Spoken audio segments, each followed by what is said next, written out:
Hello दोस्तों, एक बार फिर बसनेत मूवी में। आज की मूवी है हिज गर्ल फ्राइडे, जो आई थी 1940 में। तो चलते हैं सीधा मूवी में।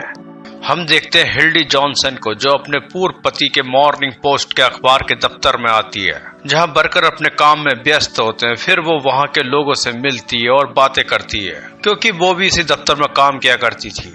फिर वो ब्रूस से बातें करती है, जो उसके साथ आया हुआ था, और अब हिल्डी उससे शादी करने वाली थी। फिर वो उससे बोलती है, तुम कुछ देर यहाँ रुको, जब तक मैं वाल्टर से मिलकर अभी आती हूँ। जबकि वाल्टर यहाँ का बॉस होता है और हिल्डी का पूर्व पति भी। फिर हम वाल्टर को देखते हैं, जहाँ हिल्डी भी आ जाती है और उससे बोलती है, मुझे फिर से काम करने के लिए लेटर ना भेजो, क्योंकि अब मैं यहाँ फिर कभी काम करने वाली नहीं, बल्कि मैं दूसरी शादी ब्रूस के साथ करने वाली हूँ। जिस पर वाल्टर मुस्कुराता है, और तभी वहाँ डफी आता है, जो यहाँ के एडिटर होता है, और बोलता है कि गवर्नर ने एक हत्यारा जिसका नाम विलियम होता, उसकी दया याचिका पर हस्ताक्षर नहीं करे, जिससे उसे कल सुबह फांसी पर लटका दिया जाएगा। उसके बाद वाल्टर को एक रिपोर्टर का कॉल आता है, जो हत्यारे विलियम को कवर करेगा, और अब उनके अखबार के लिए मसाला मिल गया होता है। जिस पर वाल्टर हिल्डी को बोलता है कि तुम मेरे लिए बस आखिरी बार उस हत्यारे पर स्टोरी लिखो, मगर वो मना करती है। जिस पर वाल्टर उससे फिर से शादी करने को बोलता, मगर हिल्डी ने ठान ली थी कि वो ब्रूस से ही शादी करेगी, क्योंकि हिल्डी को वाल्टर का व्यवहार पसंद नहीं होता, क्योंकि वो हिल्डी की ज्यादा परवाह नहीं करता था। फिर वाल्टर ब्रूस समझकर एक बूढ़े आदमी से मिलता है, जिस पर वाल्टर हिल्डी से बोलता कि तुमने सही आदमी चुना है शादी के लिए। मगर तभी असली ब्रूस बोलता कि मैं हिल्डी से शादी करने वाला हूँ, जिस पर वाल्टर उससे माफी मांगता है। उसके बाद वाल्टर उन दोनों को लंच कराने के रेस्टोरेंट में ले आता है, जहां वाल्टर उन दोनों से बोलता कि विलियम ने जिस पुलिस वालों को मारा, उसका फायदा यहाँ का शेरिफ और मेयर ले जाएंगे, क्योंकि चुनाव आने वाले हैं। जिस पर मेयर उसे जल्दी से फांसी लगवाना चाहता है वोट के लिए, मगर मेरे हिसाब से विलियम निर्दोष है, उसे सिर्फ फंसाया जा रहा है, और मैं चाहता हूँ कि तुम उसे बचाने में मेरी मदद करो। मगर तब वाल्टर को पता चलता है कि ब्रूस और हिल्डी ब्रूस की माँ के साथ अल्बानी जा रहे हैं 4 बजे की ट्रेन से। उसके बाद वाल्टर ब्रूस को फिर से समझाता, अगर वो उस निर्दोष विलियम्स को फांसी हुई, तुम दोनों को भी दुख होगा, और मैं उसे अपने अखबार के माध्यम से बचाना चाहता हूँ और सबका पर्दाफाश करना चाहता हूँ। इसलिए मुझे थोड़ी देर के लिए हिल्डी की जरूरत है स्टोरी लिखने के लिए। जिससे ब्रूस बोलता, अगर ऐसी बात है तो हिल्डी स्टोरी लिख सकती है, क्योंकि हम 4 बजे की जगह 6 बजे वाली ट्रेन से चले जाएंगे। मगर हिल्डी मना करती है। उसके बाद वाल्टर एक सौदा करता है कि अगर हिल्डी उसका काम करेगी तो वो ब्रूस से एक जीवन बीमा की पॉलिसी खरीदेगा, क्योंकि ब्रूस एक बीमा कंपनी में काम करता है। जबकि हिल्डी वाल्टर से बोलती कि तुमको $1,00,000 की पॉलिसी लेनी होगी, जिसका कमीशन $1,000 होगा। ब्रूस बोलता है, पहले डॉक्टर से तुम्हारा चेकअप करवाना होगा, जिसमें 20 मिनट का टाइम लग जाएगा। हिल्डी बोलती कि मैं अभी क्रिमिनल कोर्ट बिल्डिंग के प्रेस रूम में जा रही हूँ, मगर जैसे ही वाल्टर तुमको चेक देगा, वैसे ही तुम मुझे कॉल करोगे और मैं तभी काम शुरू करूंगी। फिर वाल्टर चेक भरने जाता, तभी हिल्डी ब्रूस से बोलती कि तुम्हारे पास जितने भी पैसे हैं मुझे दे दो, और वो बोलता मेरे पास $500 हैं, जिनसे मुझे ट्रेन की टिकटें लेनी है। मगर हिल्डी बोलती है, टिकट मैं ले लूंगी, क्योंकि वाल्टर एक चालाक आदमी है, और वो तुमको किसी न किसी तरह जुआ खिलवा कर तुमसे सारे पैसे ऐंठ लेगा।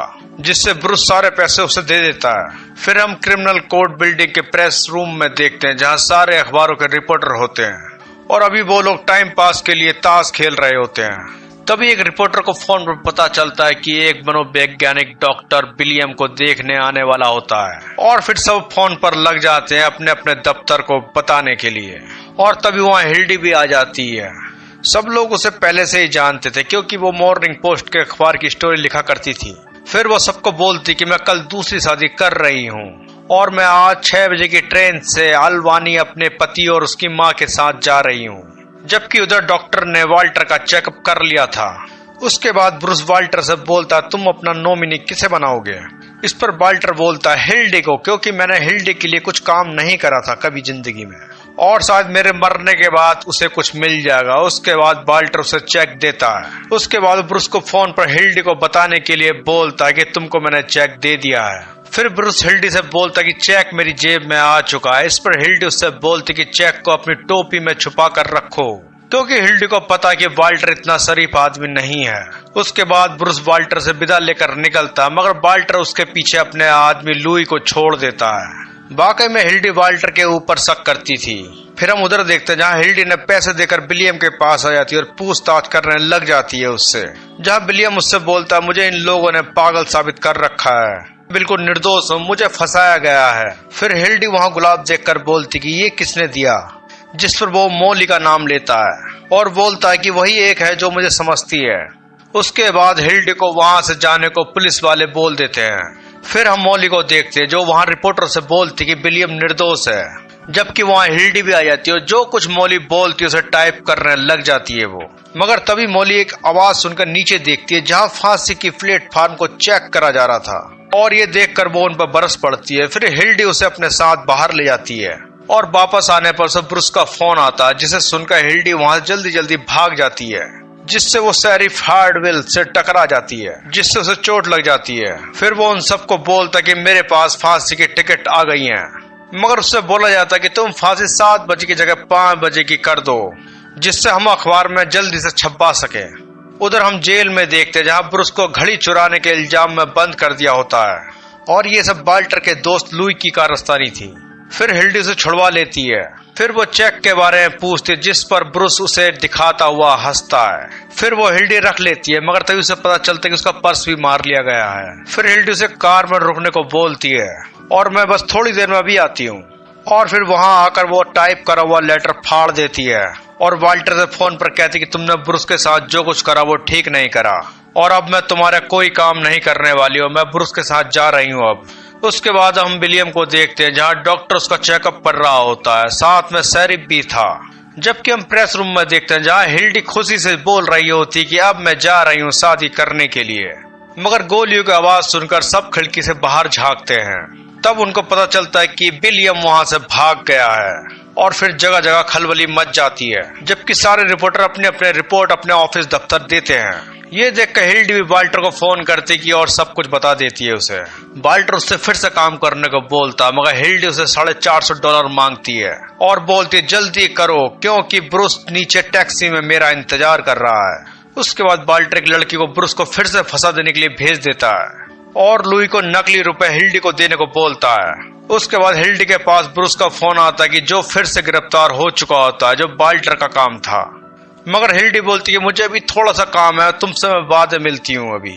फिर हम वहाँ मेयर और शेरिफ को देखते हैं जो बोलते हैं कि विलियम को बंदूक कहाँ से मिली। मगर तभी गवर्नर का फोन आता है जो बोलते हैं कि विलियम के भागने पर मेयर और शेरिफ को दोषी मानते हैं। उसके बाद मेयर बोलते कि हमने विलियम को नहीं मारा तो हम 2 लाख वोट खो देंगे।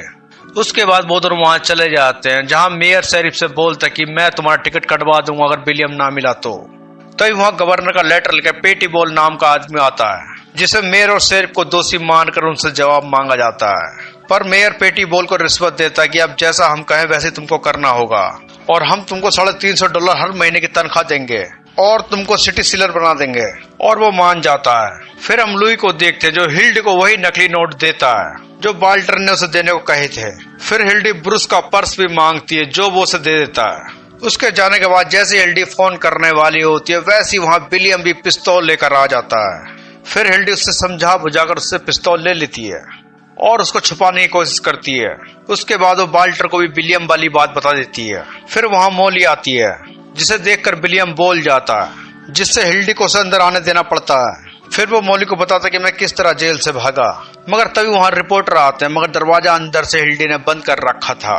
फिर हिल्डी विलियम को डेस्क के अंदर छुपा देती है। फिर वो दोनों अंदर आ जाते हैं और वो मॉली से विलियम के बारे में पूछताछ करते हैं। उसके बाद वहां सारे रिपोर्टर भी आ जाते हैं और अपने फोन में व्यस्त हो जाते हैं। फिर वहां ब्रूस की माँ भी आ जाती है जो हिल्डी पर गुस्सा करती कि तुमने मेरे बेटे को जेल में बंद करवा दिया और तुम यहाँ पर हो और मुझे ब्रूस के पैसे दे दो। उसके बाद सबसे बोलती है तुम सब बेकार हो, मगर सब बोलते कि हम उस हत्यारे के इंतजार में हैं बस। और विलियम के बारे में उल्टा सीधा बोलने लग जाते हैं वो सब। ये सुनकर मॉली को गुस्सा आ जाता है और वो बोलती है मुझे पता है विलियम कहाँ है। फिर सब उसके पीछे पड़ जाते कि जल्दी बताओ, जिस पर मॉली बोलती कि तुमको सिर्फ एक कहानी चाहिए जो तुम्हारे अखबार को ऊंचाई तक ले जाए, तो मेरी कहानी लिखो। और फिर वो खिड़की से नीचे कूद जाती है और तभी वहां वाल्टर और लुई भी आ जाते हैं, जबकि मॉली मरी नहीं थी बल्कि घायल हो गई थी, जिसे देखने सारे दौड़ पड़ते हैं। जबकि वाल्टर हिल्डी से पूछता कि विलियम कहाँ है और वो उसे बता देती है। ये देखने ब्रूस की माँ भी आती है, फिर वाल्टर ब्रूस की माँ को लुई के साथ भेज देता है और वो उसे उठा कर ले जाता है, जबकि ऐसा करने पर हिल्डी मना करती है, मगर वाल्टर उसे किसी तरह मना लेता है कि ये एक सामाजिक काम होगा, हमें एक अच्छी सरकार बनानी है, उसके लिए तुम्हें मेरा ये काम करना ही होगा और तुम भी एक स्टार बन जाओगी। और इस तरह वाल्टर हिल्डी को सपनों की दुनिया में ले जाता है, जहां वो बोलता है ये भी होगा वो भी होगा तुम्हारे पास, जिससे हिल्डी मान जाती है।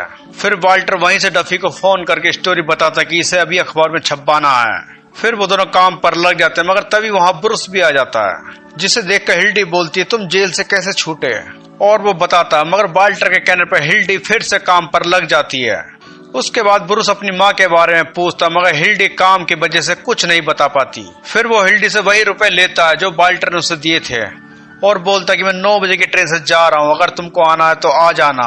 फिर वो वहां से चला जाता है। उसके बाद वाल्टर डेस्क पर 3 बार हाथ मारता है, जिससे विलियम भी अंदर से हाथ मारता है, जिससे वाल्टर बोलता कि बस ऐसे ही मुझे अपने जिंदा होने का संकेत देते रहना। तभी वहां लुई आता है, जिससे कपड़े फटे हुए होते हैं, और वो बोलता है कि हमारी गाड़ी की टक्कर पुलिस की गाड़ी से हो गई, जिससे हमारी गाड़ी पलट गई और मैं वहां से भागकर किसी तरह यहाँ आया हूँ, मगर मुझे ये नहीं पता कि ब्रूस की माँ भी जिंदा है या मर गई। जिस पर हिल्डी बोलती कि अब मैं ब्रूस को कैसे मुंह दिखाऊंगी, मगर वाल्टर उसे फिर से काम करने को मना लेता है। फिर वो लुई से बोलता हमें ये डेस्क किसी तरह यहाँ से ले जानी है, जिसके लिए तुम बाहर जाकर कुछ लोगों का जुगाड़ करो। जबकि हिल्डी ब्रूस की माँ के बारे में जानकारी निकालने की कोशिश करती है।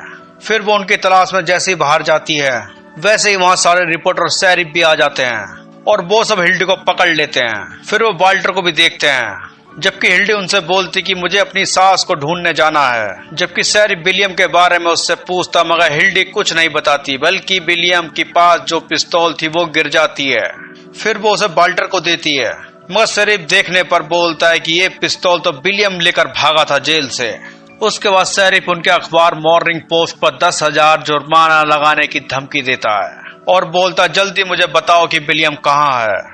मगर तभी वहां ब्रूस की माँ पुलिस वालों को लेकर आ जाती है और वाल्टर को देखकर बोलती कि इसी ने मुझे किडनैप करवाया था, मगर वाल्टर ये मानने से इनकार कर देता है। मगर ब्रूस की माँ बोलती कि ये किसी को छुपा रहा था यहाँ पर, जिस पर धोखे से वाल्टर 3 बार डेस्क पर हाथ मार देता है, मगर जवाब में विलियम भी अंदर से हाथ मार देता है, जिससे सबको शक हो जाता है। फिर शरीफ पिस्तौल निकालकर बोलता है इसको खोलो, जबकि ये देखकर ब्रूस की माँ वहां से बाहर जाती है, जहां ब्रूस से मिल जाता, मगर पुलिस वाले अंदर दरवाजा बंद कर देते हैं। जबकि सारे रिपोर्टर अपने अपने काम पर लग जाते हैं एक एक डिटेल देने को, और ढक्कन खोलने पर विलियम बोलता है कि जल्दी मुझे गोली मार दो, मैं और नहीं सह सकता। फिर पुलिस वाले विलियम को अपने साथ ले जाते हैं। उसके बाद वाल्टर और हिल्डी को अरेस्ट कर लिया जाता है, मगर तभी सारे रिपोर्टर को पता चलता कि बूढ़ी औरत यानी ब्रूस की माँ बाहर चली गई है। ये सुनकर सारे रिपोर्टर नए मसाले के लिए बाहर दौड़ पड़ते हैं, और तभी वहाँ मेयर भी आ जाता है और फिर पेटी बुल भी। और पेटी बुल सबके सामने बोल देता कि मेरी पत्नी ने सिटी सेलर के काम को रिश्वत वाला काम कहा है और मुझे तुम्हारा कोई भी काम नहीं करना, और गवर्नर का वो लेटर दिखाता है, जिस पर मेयर सफाई देने लग जाता है। उसके बाद वो दोनों मेयर के ऊपर चढ़ जाते हैं और बोलते कि तुम चुनाव जीतने के लिए एक निर्दोष को फांसी पर चढ़वाना चाहते हो। फिर वो मेयर लेटर पढ़कर बोलता है ठीक है, विलियम को मारने की जरूरत नहीं है अभी, और वो दोनों की हथकड़ी खुलवा देता है और उन दोनों से माफी मांगता है, जिससे ये कुछ गलत न छाप दे अपने अखबार में। उसके बाद वो सब वहां चले जाते हैं। फिर वाल्टर हिल्डी से ब्रूस के पास जाने को बोलता है, मगर हिल्डी ना चाहते हुए भी बाहर जाती है। मगर तभी उसके लिए एक फोन आता है पुलिस स्टेशन से, जहां ब्रूस बोलता है कि जो पैसे तुमने दिए थे वो नकली थे और मुझे फिर से गिरफ्तार कर लिया गया है। ये सुनकर हिल्डी रोती और वाल्टर से बोलती कि ये सब तुमने मुझे रोकने के लिए करा था ना। फिर वो असली रुपए लेकर लुई को वहां भेजने को बोलती है, जिससे वो अल्बानी जा सके। उसके बाद वाल्टर हिल्डी से बोलता है मैं तुमसे शादी करना चाहता हूँ दोबारा, क्योंकि वो पहले से हिल्डी को ब्रूस के साथ नहीं भेजना चाहता था, इसलिए वो सब ये कर रहा था। जबकि ये बात सुनकर हिल्डी हनीमून के लिए नाइग्रा फॉल जाने को बोलती है, और ये बात वो डफी को बताता, मगर डफी बोलता कि वहाँ हड़ताल है इसलिए रास्ते बंद हैं। फिर वाल्टर बोलता कि हम हनीमून के लिए अल्बानी में जाएंगे और शायद ब्रूस अपने यहाँ रहने दे हमें। जबकि हिल्डी सारा सामान खुद ही लेकर चलती है, क्योंकि वाल्टर अपनी आदत से मजबूर था। तो इसी के साथ आज की मूवी खत्म होती है। प्लीज चैनल को लाइक और सब्सक्राइब और बेल आइकन प्रेस जरूर करें, ताकि हमारी आगे की वीडियो आपके पास पहुंचती रहे। तब तक के लिए गुड बाय।